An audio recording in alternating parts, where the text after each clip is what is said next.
আসসালামু আলাইকুম। আমি মুরগি মাংস রান্না করবো আলু দিয়ে। আলুটাকে এগুলো ভেজে নিচ্ছি। এখন আলুগুলো ভাজা হয়ে গেছে, এরকম করে ভেজে নেবেন। আলু ভাজা হয়ে গেছে, এখন মাংসটা ভেজে নেবেন।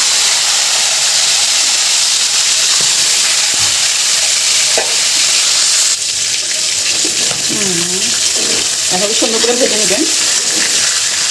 ভাজলে ফার্মের মুরগি না, মানে ভাজলে একটু গন্ধটাও কম আছে, আবার খেতেও একটু ভালো লাগে, শক্ত শক্ত হয়ে যায়। এইভাবে করে ভেজে রান্না করবেন। ভিডিওটা ভালো লাগলে অবশ্যই একটা লাইক কমেন্ট শেয়ার করবেন। ইউটিউব চ্যানেলটাকে সাবস্ক্রাইব করবেন, পেজটাকে ফলো করবেন। এখন মাংসগুলো উঠিয়ে নেব, ভাজা হয়ে গেছে।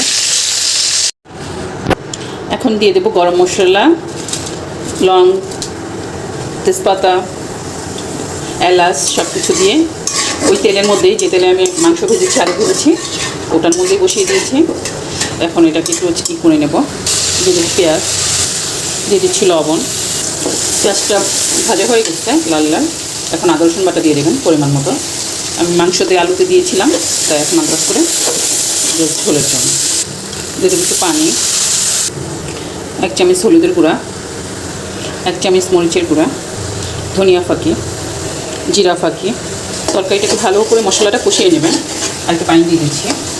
যত কষাবেন ততই মজাদার চিকেন আলুর ঝোল।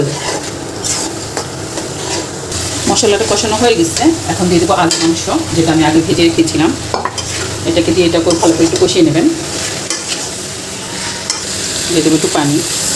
ঝোলটা আপনার পরিমাণ মতো দিয়ে দেবেন, কারণ মাংস আলুটা একবার সিদ্ধ হয়ে গেছে। এখন ঝোল দিয়ে দেবেন। হয়ে গেছে তরকারি। এখন একটু জিরা ফাঁকি, এটা হলো ভাজা জিরা ফাঁকি, এটা দিবেন, তরকারিটা অনেক মজা হয়। তো হয়ে গেছে আমার মজাদার আলু মুরগির ঝোল।